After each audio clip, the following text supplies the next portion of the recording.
तो फिल्म की शुरुआत में हम एल्वेरा, उसकी मॉम और बहन को देखते हैं जो अपना घर छोड़कर एक दूसरे किंगडम में जा रही थी। एल्वेरा बहुत खुश थी क्योंकि उसे वहाँ के प्रिंस की लिखी पोइट्री बहुत पसंद है और वो उनसे शादी के सपने भी देखती है। जल्द ही ये लोग एक दूसरे किंगडम में पहुँच भी जाते हैं और आकर एक बूढ़े आदमी से मिलते हैं जिससे एल्वेरा की मॉम शादी करने वाली थी। इस आदमी की एक बेटी एग्नेस भी थी जो एल्वेरा और उसकी बहन से कहीं ज्यादा हसीन थी। सभी लोग इस शादी से खुश ही नजर आ रहे थे, पर खुशी ज्यादा देर की नहीं थी। 2 दिन बाद ही एग्नेस के डैड को हार्ट अटैक आता है और उनकी मौत हो जाती है।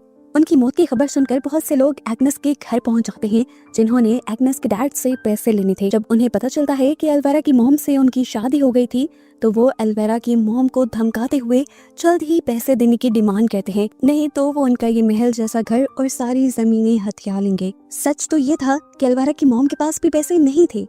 इन्होंने भी इस आदमी से शादी उसकी शान और शौकत को देखते हुए की थी, पर उन्हें क्या मालूम था कि वो भी कंगाल है। वो इन लेनदारों से चंद महीनों का वक्त मांग लेती है और उनके जाने के बाद खुद भी सदमे में चली जाती है क्योंकि उसके साथ बहुत बड़ा धोखा हो गया था। उसे ये भी टेंशन थी कि अब उसकी उम्र काफी बढ़ गई है, अब वो अपने हुस्न के जाल में किसी अमीर आदमी को नहीं फंसा सकती थी, ना शादी करके अपने हालात बेहतर कर सकती थी और अब तो उसकी जमा पूंजी भी काफी कम रह गई थी। एल्वेरा को अपनी मॉम की हालत पर तरस आता है और वो अपनी मॉम से कहती है कि आप टेंशन न लें, मैं यहाँ के प्रिंस जूलियन से शादी करूंगी और सारे हालात ठीक हो जाएंगे। एल्वेरा की मॉम ने एल्वेरा को गौर से देखा। वो खूबसूरत नहीं थी, ना ही ज्यादा लोग उसे पसंद किया करते थे। ऐसे में उसका प्रिंस को पसंद आ जाना कोई करिश्मा ही हो सकता था। इस तरह तो एल्वेरा की दूसरी बहन भी थी जो काफी प्यारी थी, लेकिन अभी उसकी शादी की उम्र नहीं हुई थी, तो एल्वेरा की मॉम के पास एल्वेरा की ही शादी करवाने का ऑप्शन था। यहाँ एग्नेस भी अपनी इस लाइफ से काफी परेशान थी। इतनी सारी टेंशनों में जहाँ उसकी मॉम भी नहीं थी, अब उसके डैड भी चले गए थे। वो अपने डैड की लाश के आगे बैठकर अपनी मॉम से इन सारी चीजों को ठीक करने की प्रे करती है। खैर कुछ दिन गुजरते हैं और इस पूरे किंगडम में शाही वजीर एक शाही पैगाम लेकर आता है जो किंगडम के राजा की तरफ से था, जिसमें बताया जा रहा था कि प्रिंस जूलियन की शादी की उम्र हो चुकी है। उनके लिए लड़की ढूंढने के लिए आज से 4 महीने बाद किंगडम में एक सेरेमनी रखी जाएगी जिसमें पूरे किंगडम से लड़कियां आएंगी और जिसको प्रिंस पसंद करेंगे वही इस किंगडम की प्रिंसेस बनेगी। जो कवारी लड़कियां उस सेरेमनी में आना चाहती थी वो शाही वजीर को अपना नाम लिखवा देती हैं। ये कह लें कि एक किस्म का कंपटीशन ही था जहां सबको अपने आप को परफेक्ट दिखाना था और अपने आप को परफेक्ट करने के लिए इनके पास सिर्फ 4 ही महीने थे। इस घर से एल्वेरा जो कि पहले से ही जूलियन से शादी करना चाहती थी, उसके साथ साथ एग्नेस भी अपना नाम लिखवा देती है। लेकिन अब मसला ये था कि एक आम सी शक्ल और सूरत वाली लड़की को प्रिंस पसंद क्यों करेंगे। एल्वेरा की मॉम को तो हर हाल में किसी भी तरह एल्वेरा को परफेक्ट दिखाना था, इसीलिए वो एल्वेरा को एक प्लास्टिक सर्जन के पास ले जाती हैं। वो उसको खूबसूरत बनाने के लिए उसकी प्लास्टिक सर्जरी करवाने वाली थी और सर्जरी करवाने के पैसे भी उनके पास खास थे नहीं, लेकिन एल्वेरा की मॉम को बहुत यकीन था कि एल्वेरा की शादी जूलियन से हो जाएगी। इसलिए वो सर्जन से कहती हैं कि उस सेरेमनी के ठीक बाद मैं तुम्हें तुम्हारे पैसे दे दूंगी। सर्जन एल्वेरा की मॉम को बताते हैं कि वो एल्वेरा की आंख, नाक, दांत के साथ साथ उसकी ब्रेस्ट की भी सर्जरी करेंगे। सबसे पहले तो बहुत ही दर्दनाक और अजीब तरीके से वो एल्वेरा के ऊपर चढ़कर एक बहुत बड़े से टूल से उसके ब्रेसेस खींच के उखाड़ देता है, जिससे एल्वेरा को बेइंतहा दर्द होता है। अभी ये दर्द एल्वेरा का कम ही हुआ था कि अब वो अपने दूसरे सेशन के लिए आ गई, जहां अब डॉक्टर उसके नाक की सर्जरी करने वाले थे।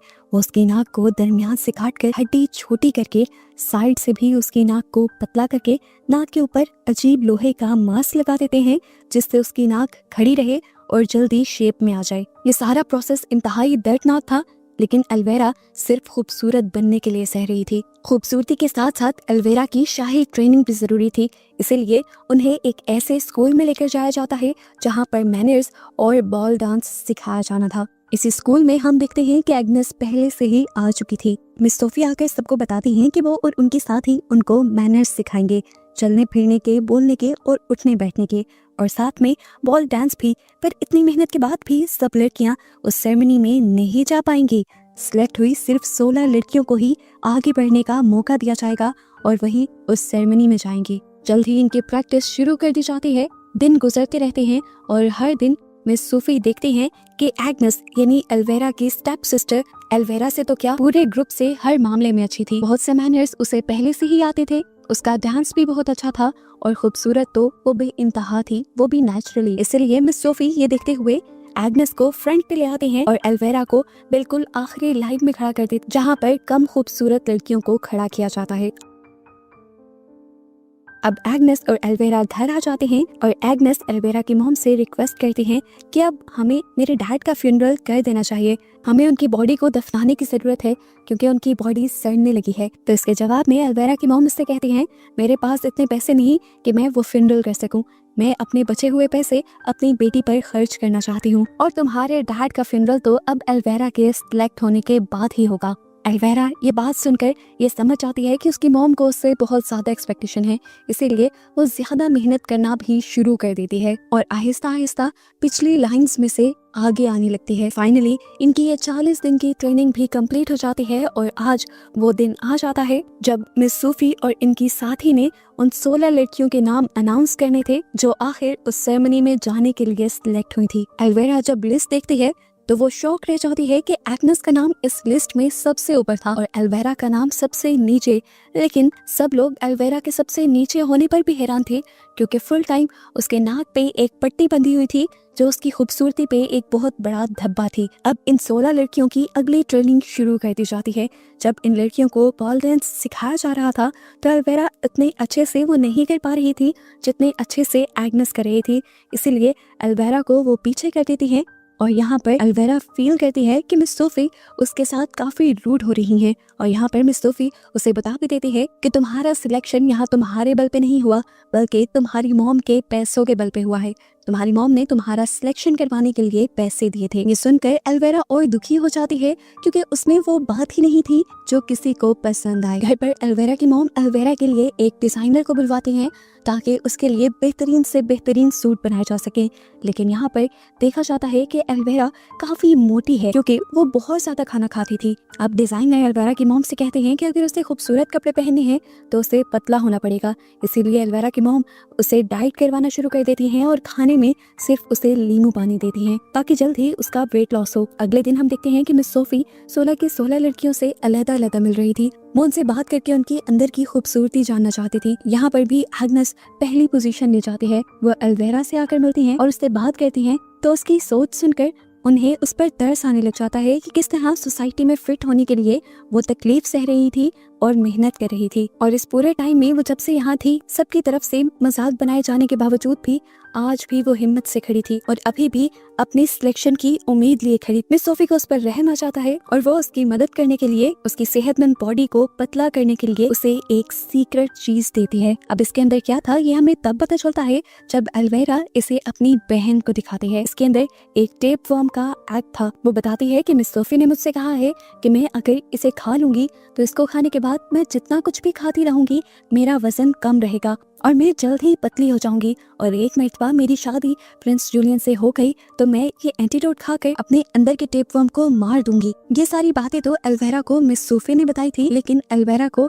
इसके नुकसान नहीं पता थे जो आगे जाकर दिखने वाले थे। एल्वेरा की बहन को कहीं ना कहीं उसके नुकसान का अंदाजा था। वो एल्वेरा को मना भी करती है ये खाने से, लेकिन एल्वेरा को हर हाल में प्रिंस जूलियन से शादी करनी थी, इसीलिए वो इस एग को बिना सोचे समझे खा लेती है। इतने में ही यहीं पर प्रिंस जूलियन अपने दोस्तों के साथ शिकार करने के लिए आ जाते हैं, जिन्हें देखकर वो एक और मर्तबा प्रिंस के साथ रहने के सपने सजाने लगती है। प्रिंस के जाने के बाद जब ये लोग घर के रास्ते में होते हैं तो एल्वेरा देखती है कि एग्नेस यानी उसकी स्टेप सिस्टर उनके ही नौकर के साथ थी। ये देखकर उसे गुस्सा आ जाता है और वो ये बात जाकर अपनी मॉम को बता देती है। एल्वेरा की मॉम को उसके ऊपर बहुत गुस्सा आता है। वो उसे उसकी इस गलती की सजा मार के भी देती हैं और फिर उससे भी बुरा काम ये कर देती हैं कि उसे अपने ही घर में नौकर बना देती हैं और उसे घर में कैद रहने को भी कह देती हैं। अपनी मॉम के इस फैसले से एल्वेरा बहुत ज्यादा खुश थी क्योंकि वो जानती थी कि उसके लिए उसकी सबसे बड़ी कॉम्पिटिटर यानी उसकी सबसे बड़ी दुश्मन मुकाबलेबाज उसकी बहन एग्नेस ही है। आज उसने टेपवर्म भी खा लिया था तो उसे कोई टेंशन नहीं थी कि उसे पतला भी होना है। वो अपनी मॉम से छुपाकर बहुत सारा खाना खाती है और उसे ये खाना एग्नेस ने ही लाकर दिया था क्योंकि कहीं ना कहीं एग्नेस भी चाहती थी कि एल्वेरा पतली ना हो।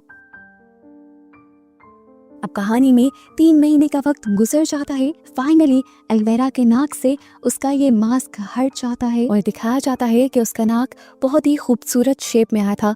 उसकी सर्जरी कामयाब हो गई थी और वो पहले से कहीं ज्यादा खूबसूरत दिखने लगी थी। एल्वेरा पूरे जोश से उस सेरेमनी में जाने की तैयारी कर रही थी, जबकि एग्नेस घर में नौकरों की तरह काम कर रही थी। यहाँ तक कि वो अपनी गाय का दूध भी खुद निकालती है। उसकी ऐसी हालत को देखते हुए एल्वेरा को अंदर से खुशी महसूस हो रही थी। फिर नाक की सर्जरी कंप्लीट होने के बाद एल्वेरा की मॉम उसे दोबारा प्लास्टिक सर्जन के पास लेकर जाती हैं और एल्वेरा एक और मर्तबा एक दर्दनाक प्रोसेस से गुजरती है। डॉक्टर उसकी आंखों में धागों और सुइयों के जरिए आर्टिफिशियल लैशेस लगाता है, जिसकी वजह से कई दिन तक उसकी आंखों पे पट्टी बंधी रहती है और वो काफी भद्दी दिखती है। और फिर उसकी ब्रेस्ट की भी सर्जरी की जाती है। इतने दर्दनाक प्रोसेस से गुजरने के बाद एल्वेरा की हालत बहुत ज्यादा बुरी होने लगी थी। वो अपने आप को काफी कमजोर फील कर रही थी और उसे जरूरत से ज्यादा भूख लगने लगी थी। वो एग्नेस से बहुत ज्यादा खाना मांगती है और एग्नेस भी अपनी मॉम के मना करने के बावजूद उसे खाना देती रहती है। दूसरी तरफ स्कूल में दिखाया जाता है कि मिस सोफी और उनकी पार्टनर बहुत ज्यादा परेशान है एग्नेस के ना आने की वजह से, क्योंकि पूरे ग्रुप को प्रेजेंट करने वाली एग्नेस ही थी। वो जब एल्वेरा की मॉम से भी एग्नेस के बारे में पूछती हैं तो एल्वेरा की मॉम उनसे झूठ बोल देती हैं कि एग्नेस अपने डैड की मौत की वजह से बहुत ज्यादा परेशान है और उसने किसी भी चीज में इंटरेस्ट लेना छोड़ दिया है। इसीलिए मिस सोफी अब एग्नेस की जगह एल्वेरा को दे देती है, क्योंकि इतनी सारी सर्जरीज के बाद एल्वेरा भी अब एग्नेस की तरह खूबसूरत दिखने लगी थी। रात में हम देखते हैं कि एग्नेस जब एल्वेरा के लिए चुपके से खाना लेकर आ रही थी तो वो उसके बाल बनाने लगी और बाल बनाते हुए उसके बहुत सारे बाल झड़ने लग गए, जो देखकर एल्वेरा बहुत ज्यादा परेशान हो गई। ऐसा इसलिए हो रहा था क्योंकि उसने जो टेप वर्म खाया था वो उसे पतला रखने के साथ साथ उसके अंदर के सभी न्यूट्रिशन भी खा रहा था, जो बालों को घना और खूबसूरत दिखाने के साथ साथ हमें भी खूबसूरत दिखाने में मदद करते हैं। अब जैसे ही एल्वेरा की मॉम को ये पता चलता है कि एल्वेरा बॉल डांस की ओपनिंग डांसर बन चुकी है, यानी एग्नेस की जगह रह चुकी है, तो वो उसके लिए एक बहुत ही खूबसूरत ड्रेस बनवाती है, जो उनके पहले बनाए ड्रेस से भी काफी अच्छा था। इतनी ही देर में इनके पास एग्नेस भी आ जाती है, जिसके साथ ये सारे लोग मिलकर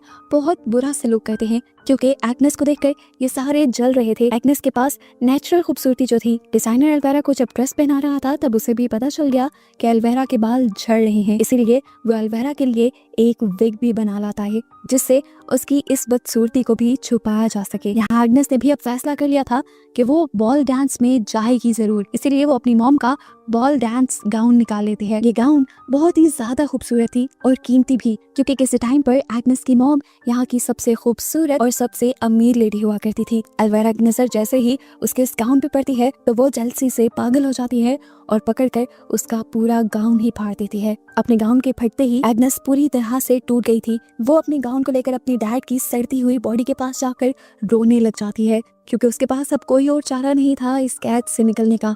उसको रोता हुआ देखकर यहाँ रोशनी में उसकी असली मॉम की सोल आ जाती है, जिनको उसकी हालत पे रहम आ गया था। वो उसे जादुई जूते देती है और वही सिंड्रेला वाली शर्तें उसे बताती है कि तुम ये पहनकर बॉल डांस में जाना। जैसे ही तुम इसे पहनोगी, बाहर एक कद्दू तुम्हारे लिए एक काठी में बदल जाएगा और तुम्हें महल तक ले जाएगा। लेकिन याद रखना, 12 बजते ही सारी चीजें अपनी असल शक्ल में आ जाएंगी और तुम वहाँ से भाग आना। लेकिन कहानी में एक छोटा सा चेंज ये था कि एग्नेस की मॉम ने उससे अपना मुंह छुपाने की भी शर्त रखी थी। इस चीज से एग्नेस काफी खुश हो जाती है और जब वो यहाँ से जाती है तो हम देखते हैं कि उसकी डैड की लाश के कीड़े उसके ड्रेस को भी वापस बुन बुन कर ठीक कर देते हैं। आखिर वो रात आ ही जाती है जिसका सबको इंतजार था। एल्वेरा बॉल डांस की ओपनिंग करती है और यहाँ पर मौजूद सभी लोग एल्वेरा की खूबसूरती में खो जाते हैं, ये जाने बगैर कि ये सारी खूबसूरती आर्टिफिशियल थी। प्रिंस जूलियन भी जब यहाँ आते हैं तो सारी लड़कियों को छोड़कर एल्वेरा को ही अपनी बॉल डांस पार्टनर के तौर पे चुनते हैं और डांस शुरू हो जाता है। अब एल्वेरा की वजह से एल्वेरा की मॉम को भी यहाँ पर मौजूद सभी अमीर लोग बहुत भाव दे रहे थे। एल्वेरा बहुत खुश थी, सब बिल्कुल ठीक चल रहा था, क्योंकि जैसा उसने सोचा था वैसा ही हो रहा था। उसकी मेहनत रंग ला रही थी, लेकिन बस ये सब कुछ ही लम्हे के लिए था, क्योंकि कुछ ही देर में यहाँ पर एक नकाब पहने खूबसूरत ब्लू गाउन में लड़की आ जाती है, जिसके इर्द गिर्द ऐसा जादुई माहौल था कि महफिल में मौजूद सभी लोग उसकी तरफ अट्रैक्ट हो गए और ना चाहते हुए भी प्रिंस एल्वेरा को छोड़कर उस लड़की के पास चला गया। जूलियन अब उस नकाब वाली लड़की के साथ यानी एग्नेस के साथ डांस करना शुरू कर देते हैं और जैसे ही डांस करते हुए प्रिंस एग्नेस के ऊपर झुकता है तो एग्नेस का भी नकाब उतर जाता है और एल्वेरा उसे पहचान लेती है कि ये एग्नेस है। एग्नेस जानती थी कि एल्वेरा अब कोई ना कोई उसके लिए मुसीबत खड़ी कर देगी, इसीलिए वो सब कुछ छोड़कर यहाँ से बाहर भागने लग जाती है। प्रिंस उसके पीछे भागता है उसे रोकने के लिए, लेकिन वो रुकती नहीं और बिल्कुल सिंड्रेला वाली कहानी की तरह उसका एक जूता सीढ़ियों पर ही रह जाता है, जिसे उठाकर किंग वापस अपने महल के अंदर आता है और ये ऐलान करता है कि ये जूता पूरे किंगडम की लड़कियों को पहना कर दिखाया जाएगा और जिसको ये जूता पूरा आएगा वही यहाँ की प्रिंसेस बनेगी। एल्वेरा उससे में घर आती है। वो जानती थी कि वो लड़की एग्नेस ही है और दूसरा जूता उसी के पास होगा, इसीलिए वो आते ही एग्नेस के ऊपर हमला कर देती है, उसे खूब मारती है और उसके पाँव से वो जूता निकाल लेती है। वो इस जूते को अपना बनाना चाहती थी, लेकिन जैसे ही वो इस जूते को पहनती है तो उसे पता चलता है कि इस जूते का साइज उसके लिए बहुत छोटा है। वो सोच जतन करती है, फिर भी ये जूता उसके पाँव में फिट नहीं आता।